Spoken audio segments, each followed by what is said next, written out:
There's a beautiful text in Luke 4 where Jesus announces himself to the Jewish world. He's in a synagogue and someone hands him a scroll, and this is what he read. "The Spirit of the Lord is upon me, because he has anointed me to proclaim good news to the poor. He has sent me to proclaim liberty to the captives and recovery of sight to the blind, to set at liberty those who are oppressed, to proclaim the year of the Lord's favor." And all the eyes of all in the synagogue were fixed on him. You can kind of imagine being there in that moment. This man has basically said, "I'm the Messiah and I came to do justice in the world." Isaiah 42, a parallel text to the one I just read, speaks about Jesus coming to bring justice, the bringer of justice to the world.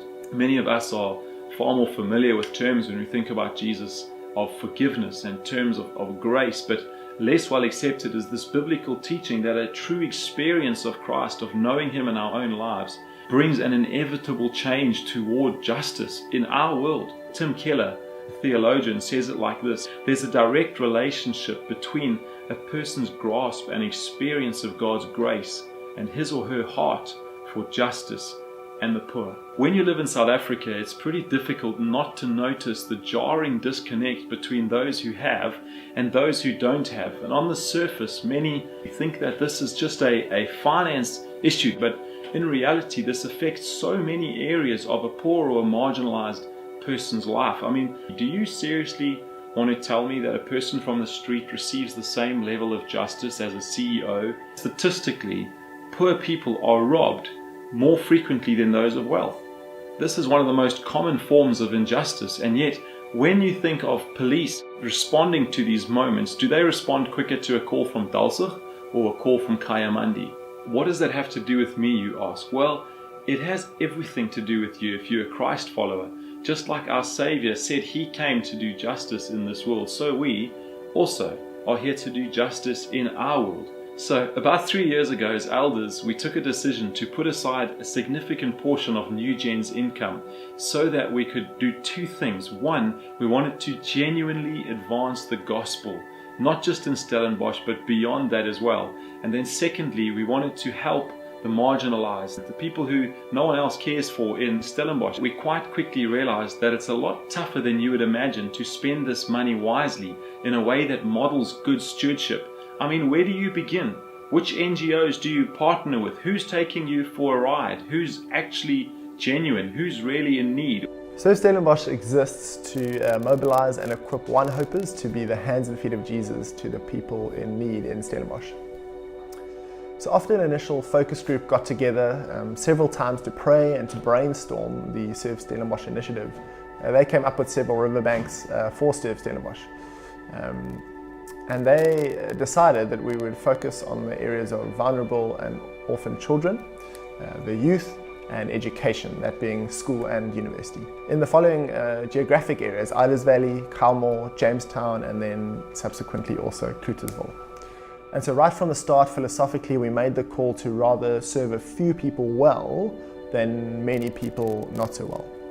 And we also took the approach from early on of rather partnering with existing NGOs in our town and blowing wind into their sails, as opposed to starting our own thing.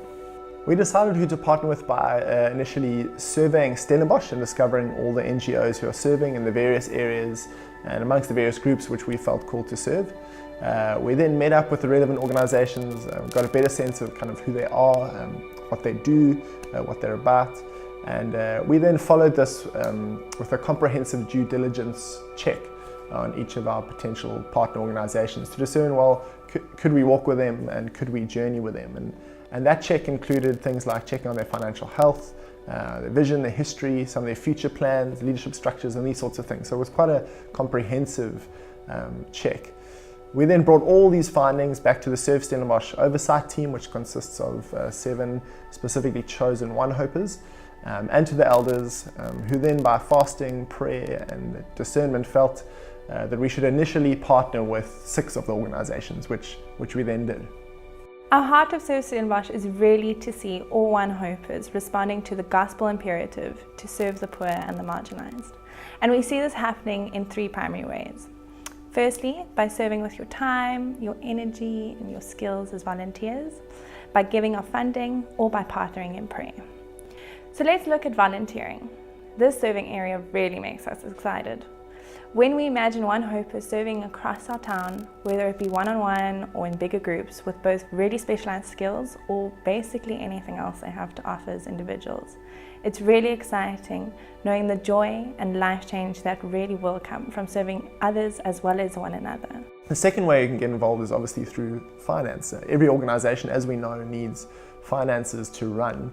And so we as Serve Stellies give a percentage of One Hope's finances to varying degrees to our partner organizations. And we've also seen several individuals within our congregation giving over and above to our partners as they feel led and called.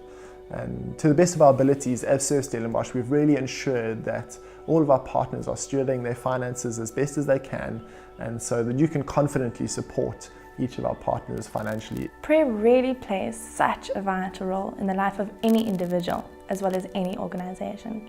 And all of our partners really place huge value on this form of partnering. And we've really seen this as an encouraging and life-giving way of serving our partners. Serve Stellenbosch is here to help all One Hopers get involved with our partners in any and all of these ways. And so what are some helpful resources? Well, some helpful resources, if you want to find out more about biblical justice, you want to find out more about God's heart for the poor, there are a few that we recommend. Two great books to start with. The one is When Helping Hurts by Steve Corbett and Brian Fickett. There's another one by Tim Keller called Generous Justice.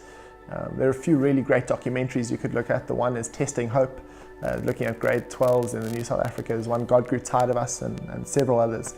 Then there's an excellent course which we run here and which is also run at Common Good in Cape Town. It's called The Justice Journey. That's extremely eye-opening. And then obviously our website, so the Serve Stellenbosch website, is a very helpful place to find more resources and to find out where you can get involved with us.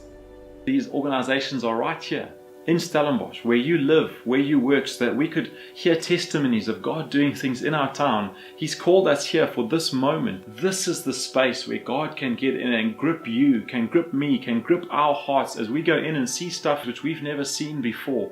God can come and do something miraculous and stirring inside of us.